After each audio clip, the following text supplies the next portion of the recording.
आदाब नाजरीन, INT today news में आपका खैर मकदम है। पेश है ये ख़ास खबर ख़ास आपके लिए। बिस्मिल्लाहिर्रहमानिर्रहीम। अस्सलामु अलैकुम व रहमतुल्लाहि व बरकातुहू। शहनशीन बतशरीफ फरमा हज़रत मौलाना वलीउल्लाह साहब, मुफ्ती गियास साहब, मौलाना हैदर निसार आगा साहब, हाफिज लईद साहब, मौलाना अली पाशा साहब, जनाब जियाउद्दीन नैयर साहब, मौलाना रहीमुद्दीन अंसारी साहब, तेलंगाना राष्ट्र समिति के अरकान असम्बली मोहतरम जनाब सुरेंद्र साहब, मोहतरम जनाब शकील आमिर साहब,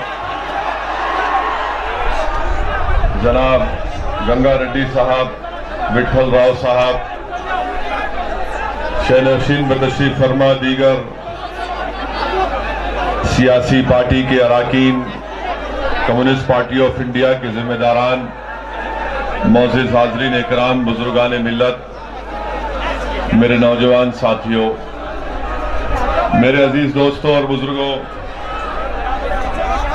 मैं अपनी तकरीर का आगाज करने से पहले मैं आप तमाम से गुजारिश करूंगा कि हम और आप आज इस जलसे में इसलिए जमा हुए हैं कि हम अपने मुल्क भारत को बचाने के लिए, हमारे इस मुल्क के कॉन्स्टिट्यूशन, संविधान और आइन को बचाने के लिए हम यहां पर इसलिए जमा हुए हैं कि हम ये चाहते हैं कि जिस मुल्क को आजाद कराने के लिए हमारे बुजुर्गों ने अजीम कुर्बानियां पेश की, आज यकीनन हमारे वतन अजीज में, भाई दूसरों को खामोश बैठने वाले खामोश बैठ जाए। आज हमारे मुल्क में ना कोई गांधी है, ना कोई अंबेडकर है, ना मौलाना अबुल कलाम आजाद की तरह शख्सियतें हैं, मगर हमारा यहां पर जमा होना ना सिर्फ हम उनको खराज अकीदत पेश करते हैं, बल्कि हमको उन ताकतों को बताना पड़ेगा कि हमने भारत को, इस मुल्क को अंग्रेजों से इसलिए आजाद करवाया था कि ये मुल्क हमेशा सेकुलर रहेगा, हिंदुस्तान का कोई मजहब नहीं रहेगा। भारत दुनिया का एक वाहिद मुल्क है जो तमाम मज़ाहिब को मानता है और जो मजहब को नहीं मानते उनको भी मानता है। ये ख्वाब हमारे बुजुर्गों ने देखा था कि हिंदुस्तान में, भारत में तमाम मज़ाहिब को, उनके मानने वालों को अपने अपने मजहब पर चलने का पूरा इख्तियार दिया जाएगा। मगर आज की ये नरेंद्र मोदी की हुकूमत हमारे मुजाहिदीन आजादी के कुर्बानियों को रायगा और नाकारा करने की पूरी कोशिश कर रही है।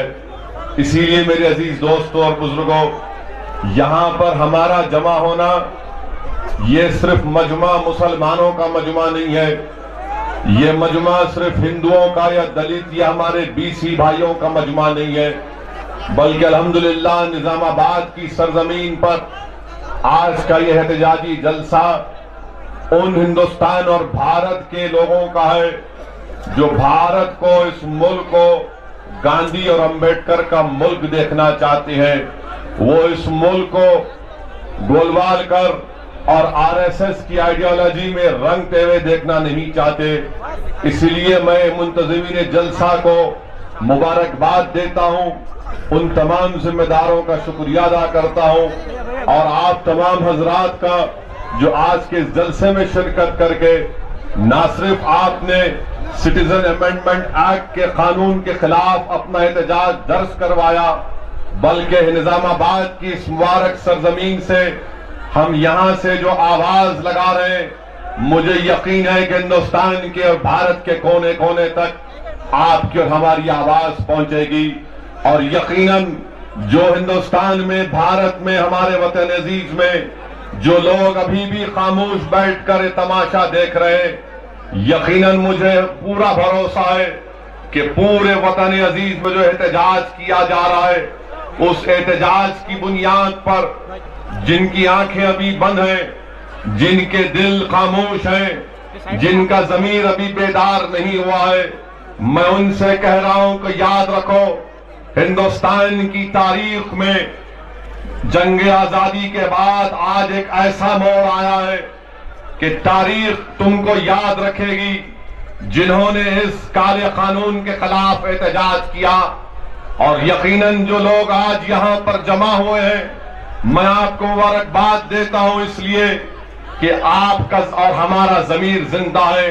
हम मुख्तलिफ सियासी पार्टी से वाबस्ता हैं, चाहे कोई मजलिस का हो, चाहे कोई टीआरएस का हो, चाहे कोई कम्युनिस्ट पार्टी का हो, चाहे कोई और पार्टी का हो, मगर हमारा यहां पर जमा होना इसलिए है कि हम अपनी सियासी वाबस्तगियों से उठकर वतन अजीज भारत को बचाने के लिए जमा हुए हैं। मैं आपको इसकी मुबारकबाद देता हूं। और जो लोग खामोश बैठे हुए हैं, मैं उनसे कह रहा हूं कि जिंदगी और जिंदाओं का मिसाल बनो, मुर्दों की तरह खामोश मत बनो। अल्लाह ने तुमको दिमाग दिया, आंखें दी, उसको इस्तेमाल करो और देखो इस मुल्क को बदलने की कोशिशें की जा रही है।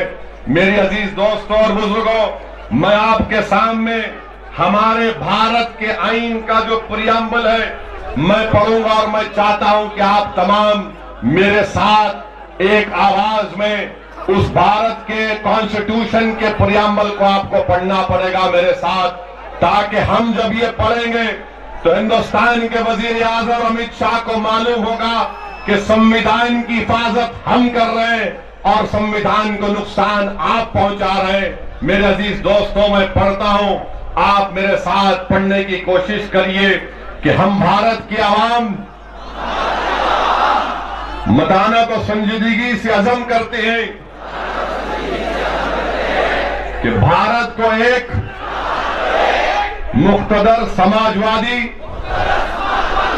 गैर मजहबी, अवामी जमहूरी बनाएंगे और उसके तमाम शहरियों के लिए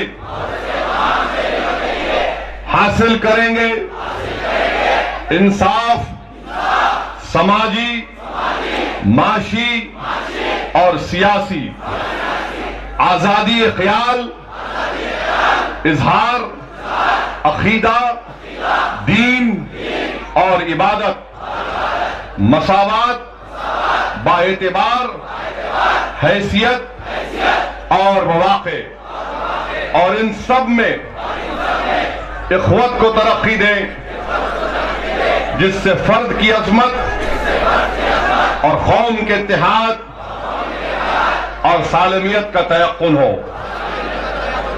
ये उर्दू में हम पढ़ लिए, अब ये आरएसएस के लोग बोलेंगे इन उर्दू में पढ़े।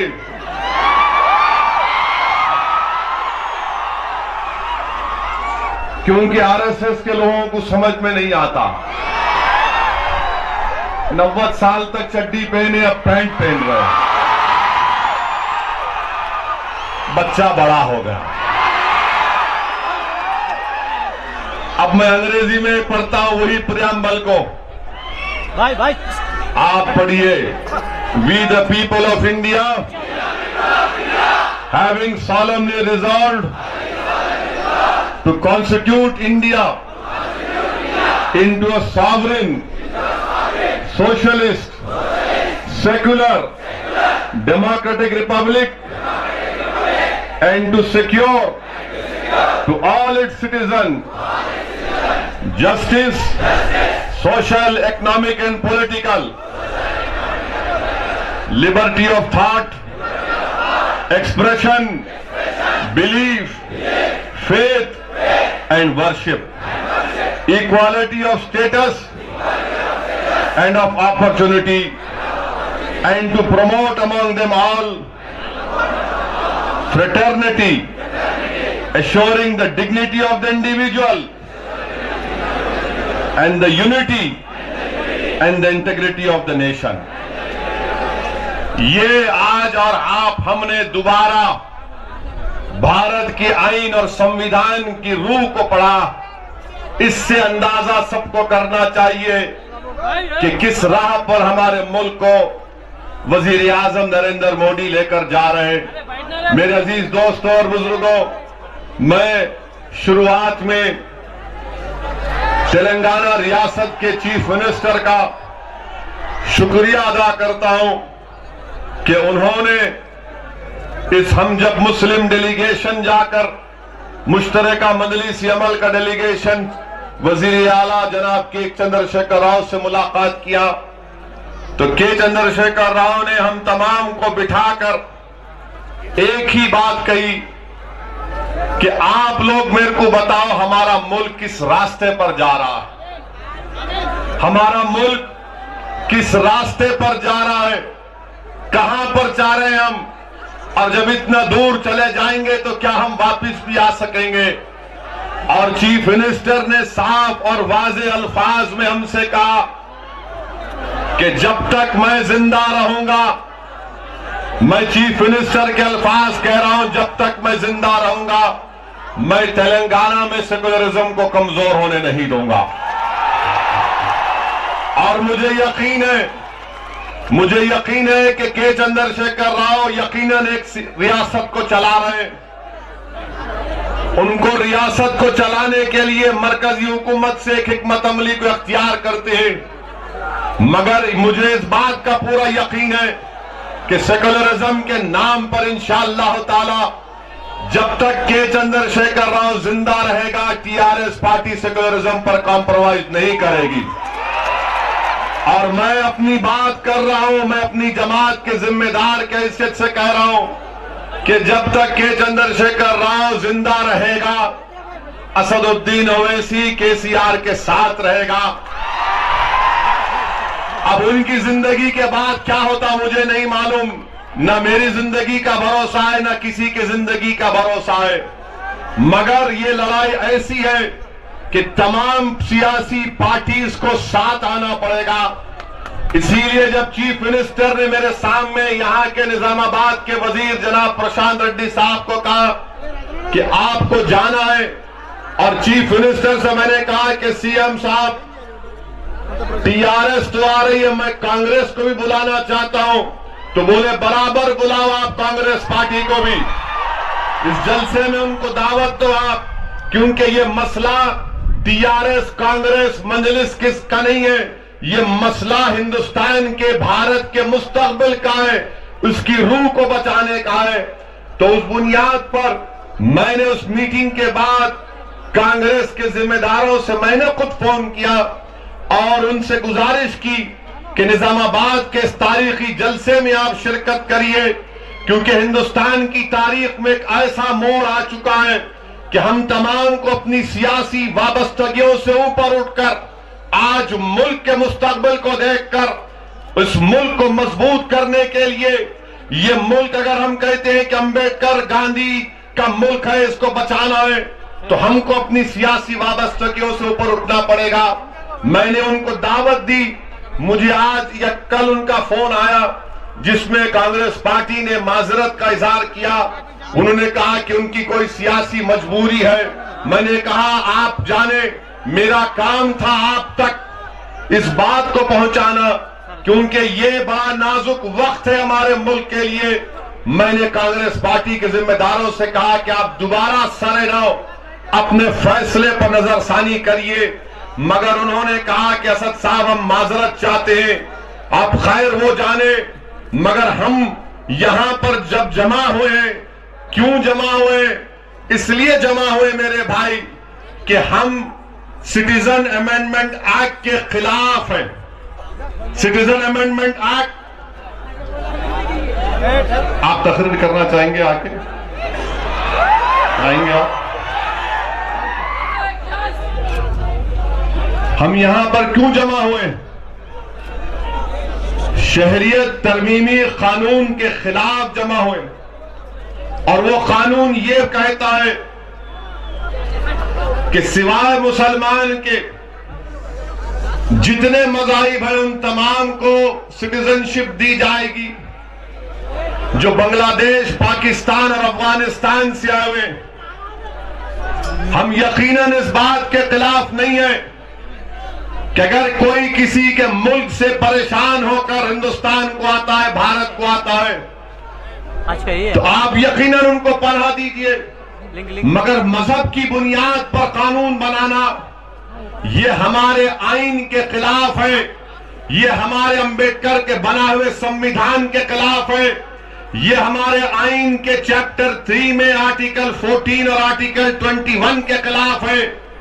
आर्टिकल 14 ये कहता है इक्वालिटी, मसावात, और जब मसावात का टकराव मजहब से होता है तो मसावात कामयाब होते हैं, मजहब कामयाब नहीं होता।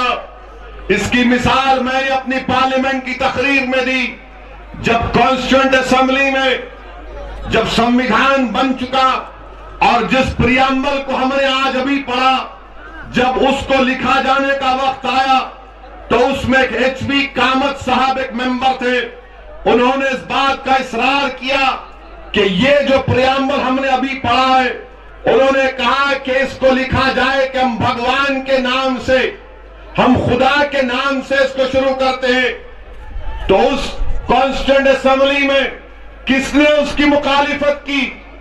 डॉक्टर राजेंद्र प्रसाद ने उसकी मुखालिफत की, और डॉक्टर राजेंद्र प्रसाद ने कहा कि नहीं हो सकता। एचबी कामत से कहा कि नहीं, हम हिंदुस्तान के, भारत के आईन का प्रियम्बल का आगाज खुदा के नाम से नहीं कर सकते। वोटिंग हुई तो प्रियम्बल का वोटिंग में कामत साहब हार गए और खुदा के नाम से या भगवान के नाम से प्रियम्बल नहीं लिखा गया। तो आज जब वो बुजुर्ग जब इस संविधान को बनाए, आईन को बनाए, और उन्होंने इस प्रियम्बल का आगाज खुदा और भगवान के नाम से नहीं किया, तो नरेंद्र मोदी अपने आप को अंबेडकर, राजेंद्र प्रसाद से ज्यादा ज़हीन समझते और मजहब के नाम पर कानून बनाकर वो न सिर्फ संविधान के खिलाफ कानून बनाए, बल्कि उन्होंने तौहीन की अंबेडकर की, उन्होंने तौहीन की राजेंद्र प्रसाद की, उन्होंने तौहीन की गांधी की, उन्होंने तौहीन की उन बहादुरों की जिन्होंने जलियांवाला बाग में अपनी जानों को कुर्बान कर दिया। इस कानून को बनाकर उन तमाम मुजाहिदीन आजादी को तकलीफ पहुंचाई गई, जिन्होंने भारत को अंग्रेजों से आजाद इसलिए करवाया था कि इस मुल्क का कोई मजहब नहीं होगा, इस मुल्क का मजहब कोई नहीं हो सकता, मगर बीजेपी इस मुल्क को एक मजहब के रंग में रंगना चाहती है। लोग मुझसे आकर पूछते हैं कि बताओ नरेंद्र मोदी में और के चंद्रशेखर राव में क्या फर्क है? दोनों भी तो एक मजहब को मानने वाले हैं। मैंने कहा कि के चंद्रशेखर राव में और वजीर आजम नरेंद्र मोदी में जमीन आसमान का फर्क है। पूछने वाले जर्नलिस्ट ने ताज्जुब करके पूछा, बताओ क्या फर्क है? मैंने कहा दोनों मंदिरों को जाते, दोनों भी अपने मजहब पर चलते और अपने अकीदे पर रहते, मगर के चंद्रशेखर राव अपने मजहब को हमारे ऊपर मुसल्लत नहीं करता, जो नरेंद्र मोदी अपने मजहबी उसूल को हम पर मुसल्लत कर रहे हैं, इस मुल्क पर मुसल्लत कर रहे हैं। ये फर्क है। हम हिंदुइज्म के ना कभी खिलाफ थे ना रहेंगे इंशाअल्लाह ताला। हम खिलाफ हिंदुत्व आइडियोलॉजी के और इंशाअल्लाह ताला अल्लाह जब तक जिंदा रखेगा हम हिंदुत्व आइडियोलॉजी की मुखालिफत करते रहेंगे, इसलिए कि हिंदुत्व की आइडियोलॉजी इंडियन नेशनलिज्म के खिलाफ है। इंडियन नेशनलिज्म क्या है? इंडियन नेशनलिज्म में सब आते हैं, तमाम मज़ाहिब के लोग मानने वाले आते हैं। ये फर्क है। आज मुल्क को बचाना है हम लोगों को, भारत की जनता को, भारत के गरीबों को, भारत के नौजवानों को। नौजवानों, ये मुस्तकबिल तुम्हारा है, इस मुल्क को बचाना है और जमहूरी तरीके से हमको एहतजाज करके इस मुल्क को बचाना है। जमहूरी तरीके से हमको इस मुल्क को बचाना है। ये जो लड़ाई हम लड़ रहे हैं, ये सिर्फ मुसलमानों की लड़ाई नहीं है, ये सिर्फ हिंदुओं की लड़ाई नहीं है, ये सिर्फ दलितों की लड़ाई नहीं है, ये सिर्फ आदिवासियों की लड़ाई नहीं है। ये लड़ाई भारत को बचाने की है। ये लड़ाई भारत को फाशिस्ट ताकतों से बचाने की लड़ाई है। और मुझे यकीन है कि इंशाअल्लाह ताला हम इस लड़ाई में अल्लाह हमको कामयाब और कामरान करेगा। हम कोशिश कर रहे हैं, आपके सामने आकर एक दीवाना आपसे भीख मांग रहा है कि आप तमाम लोग, हम तमाम का साथ दो इस लड़ाई में। हम आपसे अपील कर रहे हैं कि आपका जमा होना यकीनन हमारे हौसलों को मजबूत करता है, बुलंद करता है। यहां पर हजारों की तादाद में इंसानों का जो समंदर जमा है, जो मजहब को नहीं देखकर मुल्क की मोहब्बत में जमा हुए, मैं आपको सलाम करता हूं। तुम्हारा इस जगह पर जमा होना यकीनन आरएसएस बीजेपी की नींदों को हराम करके रख देगा। वो परेशान हो जाएंगे कि क्या हो रहा है। और अल्हम्दुलिल्लाह हमारी रियासत पुरअमन है और पुरअमन रहेगी, और हम इसके अमन को तोड़ने की कोशिश करने वालों का साथ नहीं दे सकते, चाहे वो किसी सियासी जमात से उनका ताल्लुक हो। सिटीजन अमेंडमेंट एक्ट हमारे संविधान के खिलाफ है, और ये क्यों कानून बनाया गया। मैं आज भी वजीर आजम से अपील कर रहा हूं कि आप संविधान के मुताबिक मुल्क को चलाओ। मैं वजीर आजम को आसान तरीका बता रहा हूं कि आपने अपने कानून में कहा कि रिलीजियस परसिक्यूटेड माइनॉरिटीज, आप मजहब को निकाल दो, आप रिलीजन को निकाल दो, जो परसिक्यूटेड माइनॉरिटीज है उनको पनाह दो भारत में। भारत को क्यों नहीं आप रेफ्यूजी कन्वेंशन साइन कर लेते, कौन रोकता है आपको। मगर मजहब के नाम पर कानून बनाना ये गलत है, ये गलत है, ये ठीक नहीं है। ये इस मुल्क को ऐसे राह पर लेकर जाएगा कि जैसा कि शायर ने कहा था कि लम्हों ने खता की, सदियों ने सजा पाई। मेरे अजीज दोस्तों और बुजुर्गों, सिटीजन अमेंडमेंट एक्ट बनाया गया जिसका हमने पार्लियामेंट में उसकी मुखालिफत की। मैंने तकरीर की और तकरीर के अख्ताम से पहले मैंने उस बिल को फाड़ा तो बीजेपी वाले बोले तुम कैसे फाड़े। मेरा काम काले कानून को फाड़ना है और तुम्हारे को भी फाड़ना है। समझे नहीं? तेलंगाना की जबान में फाड़ना किसको बोलते मालूम ना आपको। और मैं शुक्रिया अदा करता हूं कि टीआरएस पार्टी ने भी उसकी मुखालिफत की। टीआरएस पार्टी ने कहा कि आप मुसलमानों को उसमें ऐड करो, हम बिल की तायीद करते हैं।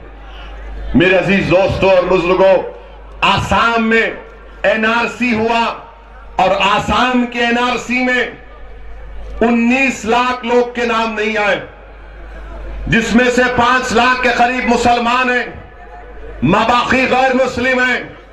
अब आप देखिए कितनी नाइंसाफी की बात है कि जिसका नाम मुसलमान है उसको आसाम में सिटीजनशिप नहीं मिलेगी। ये मैं नहीं कह रहा हूं, ये कौन कह रहा है? हेमंत बिस्वा शर्मा, जो बीजेपी का आसाम का फाइनेंस मिनिस्टर है, वो तमाम नॉर्थ ईस्ट स्टेट्स का चेयरमैन है। वो कहता है कि सिटीजन अमेंडमेंट कानून के तहत हम आसाम के वो 5,40,000 जो बंगाली हिंदू भाई हैं उनको सिटीजनशिप दे देंगे, और उनके खिलाफ जो मुकदमा चलेगा, जो फॉरेनर्स ट्रिब्यूनल में चलेगा, वो बंद हो जाएगा। हम नरेंद्र मोदी से मेरा एक ही सवाल है, बताओ मोदी जी, क्या ये आप सबका साथ सबका विकास की आप बात करते हैं? आसाम के जो गैर मुस्लिम हैं उनको आपकी हुकूमत सिटीजनशिप देगी, और वो 5 लाख मुसलमान जिनका भी नाम नहीं आया उनको सिटीजनशिप क्यों नहीं मिलेगी? वो भी तो इंसान है, वो भी तो इस भारत की सरजमीन पर पैदा हुए। मगर नरेंद्र मोदी सिर्फ जबान से सबका साथ सबका विकास की बातें करते हैं। मेरे भाई, इस बात को समझना जरूरी है, अगर ये हुकूमत की नीयत साफ होती तो पहले एनपीआर करती, एनआरसी करती, उसके बाद सिटीजन अमेंडमेंट एक्ट को लाती। क्यों मोदी ने सिटीजन अमेंडमेंट एक्ट को लाया? इसलिए लाया कि अब एनपीआर होगा, नेशनल पॉपुलेशन रजिस्टर होगा। मैं पूरी जिम्मेदारी के साथ आपके सामने अर्ज कर रहा हूं कि वजीर दाखिला होम मिनिस्टर जनाब अमित शाह ने कहा कि एनपीआर और एनआरसी में कोई फर्क नहीं है। मैं आपको जिम्मेदारी से कह रहा हूं कि एनपीआर और एनआरसी एक सिक्के के दो रुख हैं। एनपीआर और एनआरसी का रूल्स एक ही है। सिटीजनशिप 1955 के कानून के तहत ये रूल्स बनाए गए जिसमें एनपीआर और एनआरसी है। अगर खुदा ना खास्ता एनपीआर होगा इस मुल्क में तो एनआरसी तो हो ही जाएगा। एनआरसी तो हो ही जाएगा। जो बीजेपी के लोग टीवी के चैनलों पर जाकर झूठ का प्रोपेगेंडा कर रहे हैं, जो टीवी के एंकर शाम 9 बजे और प्राइम टाइम पर नरेंद्र मोदी का बाजा बजा रहे हैं, मैं आपसे अर्ज कर रहा हूं इतना झूठ मत बोलो, इतना झूठ मत बोलो। अगर तुम पढ़ना जानते हो तो पढ़ो उन रूल्स को। रूल 4 को पढ़ो, रूल 4 सबसेक्शन 3 को पढ़ो, रूल 4 सबसेक्शन 4 को पढ़ो। क्या कहता है ये? एनपीआर क्या होगा, जिसका हमने जाकर केसीआर से कहा कि एनपीआर नहीं होना चाहिए तेलंगाना में। एनपीआर क्या है कि आपके घर पर आएगा कोई आदमी, और ये बीजेपी वाले बोलते कि 2010 में भी एनपीआर हुआ, बराबर हुआ, मगर 2010 के एनपीआर में और 2020 के एनपीआर में फर्क यह है कि घर पर आकर आपसे पूछा जाएगा कि आपके मां बाप कहां पैदा हुए थे, आपके मां बाप उनके पैदाइश की डेट ऑफ बर्थ क्या थी। ये क्यों पूछा जा रहा है? पूछो इन लोगों को। इसलिए पूछा जा रहा है मेरे भाई, मेरी इस बात का नोट कर लो आप। सिटीजनशिप का कानून क्या कहता है कि वो भारत का सिटीजन है जो 1987 से पहले पैदा हुआ। कौन सिटीजन है? बोलो मेरे साथ, जो 1987 से पहले पैदा हुआ। एक दूसरा, जो जुलाई 87 और दिसंबर 2004 के दरमियान में पैदा हुआ, वो भारत का शहरी है, सिटीजन है, बशर्ते कि उसके एक मां या बाप हिंदुस्तान के सिटीजन होना। एक क्या है कि 87 से पहले जो पैदा हुआ सिटीजन हो गया। दूसरा क्या है कि जो जुलाई 87 और दिसंबर 2004 के दरमियान में पैदा हुआ, वो भारत का शहरी है, बशर्ते कि उसका एक मां या बाप वो भारत के सिटीजन होना जब वो पैदा हुआ या पैदा हुई। तीसरा, जो 3 दिसंबर 2004 के बाद पैदा हुआ, उनके दोनों मां बाप भारत के सिटीजन होना। इसीलिए ये आपके पास आकर पूछ रहे हैं सवाल में, ये जो एनपीआर 8 सवालात उसमें ऐड किए गए, सवाल ये है, आपके पास आकर पूछेंगे, निजामाबाद के गांव में जाकर पूछेंगे, कितने गांव में रहने वालों को मालूम कहां पैदा हुए, क्या है बर्थ सर्टिफिकेट बताओ। अकबरुद्दीन अवैसी ने आरटीआई डाला और आरटीआई डालकर यह आरटीआई का जवाब आया कि सिर्फ शायद 29% लोग बर्थ सर्टिफिकेट हासिल करते तेलंगाना में। आप बताइए, कोई अल्लाह रेड्डी के गांव में, कोई बोधन के गांव में, कोई निजामाबाद के गांव में, कोई आदिलाबाद के गांव में अगर रहेगा, कहां से लाकर बताएगा? पूछो। एक और सवाल उसमें ऐड कर दिया गया, आपका नंबर दो। क्यों नंबर चाहिए आपको मेरा? अब तो मैं जवान नहीं हूं, मेरा नंबर क्यों चाहिए आपको? नंबर 2। तीसरा पूछेंगे, आधार कार्ड दो। आधार कार्ड का है तो बता दो। ऐसे 8 नए चीजें उसमें हैं। क्यों पूछ रहे हैं आप ये चीजें, बताओ मुझे। तो बीजेपी वाले बोलते कि नहीं सोशल वेलफेयर की स्कीमें हैं, वो फुला स्कीम है। अरे क्यों इतना झूठ बोलते तुम लोग? झूठ की भी कोई हद होती है।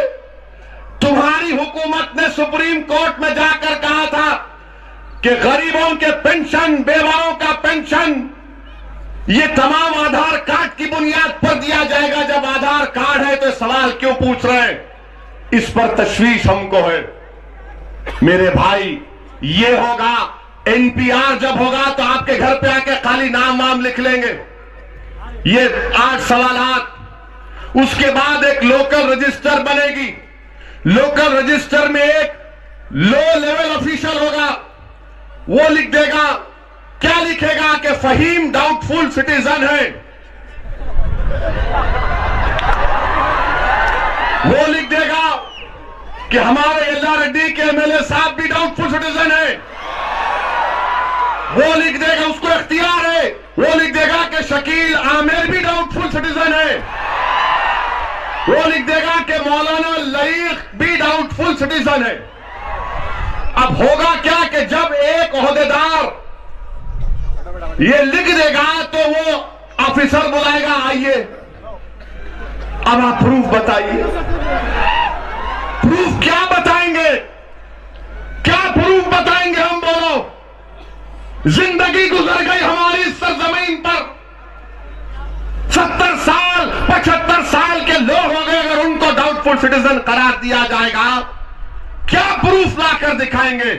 हमने यहां पढ़ा, भी हमने यहां पर अभी प्रियम्बल पढ़ा। प्रियम्बल में हमने क्या कहा?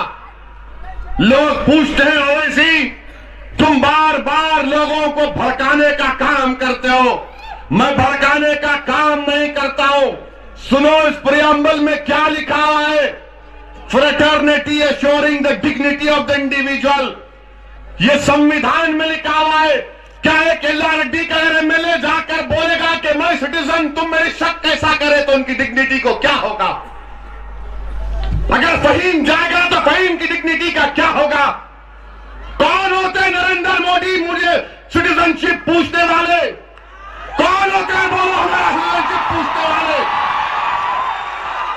हम भारत के हैं और भारत में रहेंगे इंशाअल्लाह। ये मरेंगे तो इस जमीन में जाएंगे। आप पूछेंगे मुझसे, मुझे तो गुस्सा आएगा अगर कोई मुझसे आकर पूछेगा कि आओ बताओ तुम कैसे भारत के सिटीजन हो। क्या ये मेरी तौहीन नहीं होगी? ये तमाम की तौहीन होगी, उन तमाम की तौहीन होगी। इंसान गरीब हो सकता है मगर उसकी गीरत जिंदा रहती है। वो गरीब होगा मगर उसको अपनी इज्जत प्यारी होती है। कोई झोपड़ी में रहता है, कोई छोटे घर में रहता है, कोई महल में रहता है, कोई साइकिल चलाता है, कोई ठेला बंडी पर धूप छांव और बरसात में कारोबार करता है, मगर हर एक को अपनी इज्जत प्यारी होती है। बेइज्जत करने के लिए लाया जा रहा है, ये पूछा जाएगा। अच्छा, फिर अगर हमारे एलआरडी के एमएलए साहब बोल देंगे ये मेरा प्रूफ है, 150 साल से यहां पर हूं मैं, उनका नाम लोकल रजिस्टर में लगेगा। उसके बाद इनका, आप किसी इलेक्शन जीते सर, अब आप इनका जो पॉलिटिकल हरीफ होगा, जब यल्ला रेड्डी में लगेगी लिस्ट, वो जाके बोलेगा नहीं नहीं इन्हों तो है ही नहीं इंडियन। ये कानून में है, रूल 4 में है, रूल्स 4 सब सेक्शन 4 में है। आप बताओ मेरे भाई, नाम लगेगा तो ऑब्जेक्शन करेंगे। और ये आसाम में हुआ। आसाम में क्या हुआ कि ऑब्जेक्शन 1,80,000 लोगों का ऑब्जेक्शन डाला गया। किसके खिलाफ ऑब्जेक्शन डाला गया आसाम में? मां बाप का नाम आ गया आसाम के एनआरसी में, और उन मां बाप के 9 साल की बच्ची का कोई ऑब्जेक्शन डाल दिया। मां बाप का नाम आ गया, 9 साल की बच्ची का नाम नहीं आया, ऑब्जेक्शन डाल दिया। अब वो फिर रहे हैं, लड़ रहे हैं। इसीलिए एनपीआर और एनआरसी एक सिक्के के 2 रुख हैं। बीजेपी वाले लाख पुकार पुकार कर बोल लो, हम थोड़ा बहुत पढ़ना जानते हैं, कोंचम कोंचम, लिटिल लिटिल। मैं लंदन जाके डिग्री हासिल किया। यकीनन हमारे वजीर आजम की तरह डिग्री मेरे पास नहीं है। हमारे प्राइम मिनिस्टर के पास क्या डिग्री है मालूम आपको? मालूम शकील आमिर क्या डिग्री है?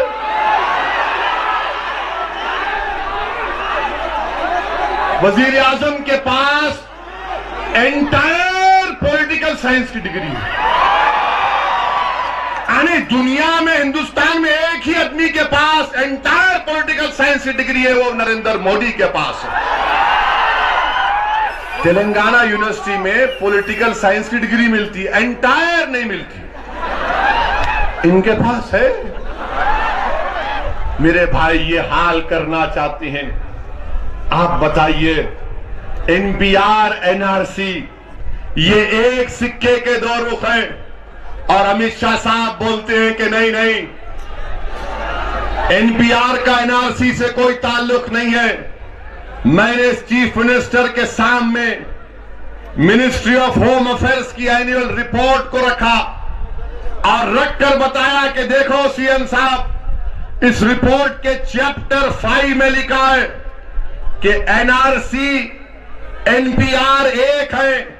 मैं आज निजामाबाद के इस मजमे के सामने भी कह रहा हूं, चैप्टर 15 में पॉइंट 4 में लिखा गया कि NPR is the first step towards creation of NRC. मेरे भाई आप याद रखिए, किसी ने एक अच्छी मिसाल दी, अगर कोई निजामाबाद में जाकर मेवा खरीदता है, मेवे में जाम भी है, जामुन भी है, खरबूजा भी है, तरबूजा भी है, ये सब जमा कर लो, ये एनपीआर है। और उसके बाद निकालेंगे क्या? तरबूजे को निकाल देंगे, खरबूजे को निकाल देंगे और बोलेंगे डाउटफुल है, ये डाउटफुल है। ये है इस कानून में लिखा हुआ, ये कानून में लिखा हुआ है। मैं आपको जज्बात में लाने के लिए नहीं कह रहा हूं, डराने के लिए नहीं कह रहा हूं, यह है लिखा हुआ। अगर जब फाइनल लिस्ट जब बन जाएगी, लोकल लिस्ट बनकर जब आपको डाउटफुल सिटीजन करार दिया जाएगा, तो आपको 30 दिन में अपील और फिर मेरे ख्याल से 90 डेज का टाइम है वो ऑफिसर को डिसाइड करने का। वो अगर नहीं करता, आप केस हो जाकर फॉरेस्ट ट्रिब्यूनल में केस लाओ और हो सकता है कि डिटेंशन सेंटर में आपको डाल दे। आपको मालूम, जब डिटेंशन सेंटर जो आसाम में 8-8 साल 9-9 साल से डिटेंशन सेंटर में है लोग, 8-8 साल से 5-5 साल से डिटेंशन सेंटर में, और 3 साल में 28 लोग की मौत हो गई। 3 साल में 28 लोगों की मौत हो चुकी है आसाम के डिटेंशन सेंटर में। और 3-7 फुटबॉल फील्ड के साइज का एक नया डिटेंशन सेंटर आसाम में बन रहा है। क्या कहकर डाल दिया कि तुम फॉरेनर हो? अच्छा, जब फॉरेन डिटेंशन सेंटर बनता है तो उसको अख्तियार है अपने मुल्क को फोन करने का। वो कह रहा है मैं किसको फोन मिलाऊं, मैं किसको फोन मिलाऊं, मैं आसाम का पैदा हुआ हूं, मैं भारत का हूं, मैं किसको फोन मिलाऊं? मेरे भाई, ये जो सिनारियो आपके सामने रख रहा हूं, ये हकीकत है। हिंदुस्तान के वजीर आजम, हम आपसे फिर से अपील कर रहे हैं, अगर आप कह रहे हैं कि एनआरसी के ताल्लुक से कोई बात नहीं हुई, तो ऐलान कर दीजिए वजीर आजम कि मेरी हुकूमत एनआरसी नहीं करेगी। ऐलान करिए ना, क्यों डरते हैं आप? एक जुमले में कह दो आप कि एनआरसी नहीं होगा। नहीं कहेंगे, क्या करें? अभी तो कोई नहीं है,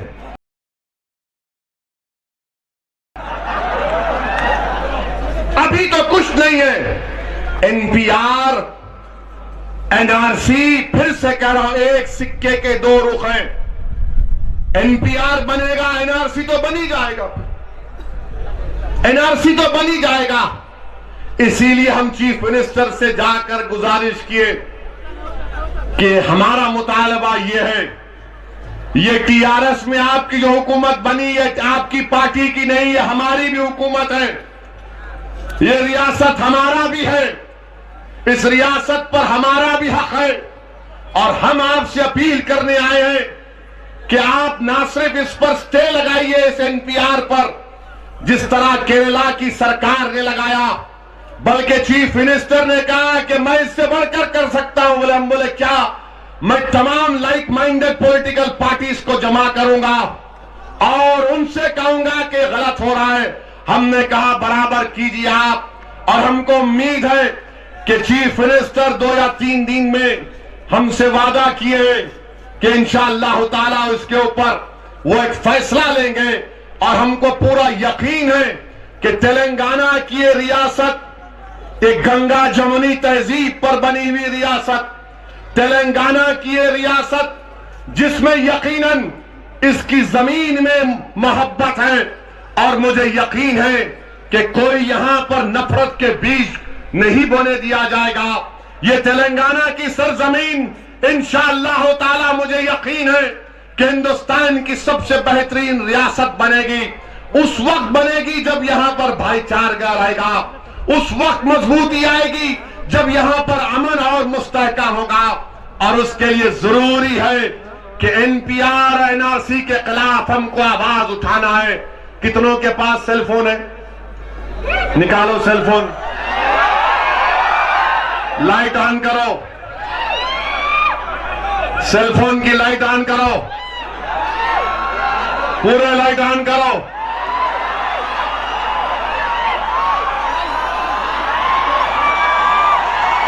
अब मैं आपसे सवाल करूंगा, क्या आप इस भारत के बाशिंदे हैं? क्या आप भारत को सेकुलर रखेंगे? क्या आप भारत को गांधी और अंबेडकर का मुल्क बनाकर रखेंगे?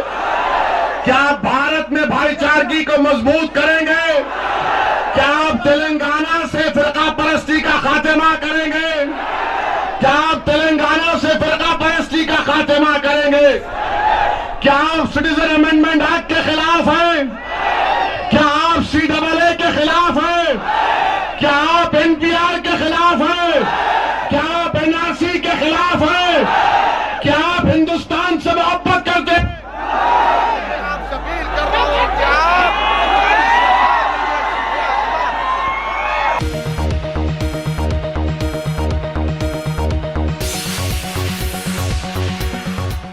अगर आपने हमारे चैनल को सब्सक्राइब नहीं किया है तो आपको यहाँ सब्सक्राइब बटन दिख रहा है, उसे क्लिक करिए और सब्सक्राइब कीजिए।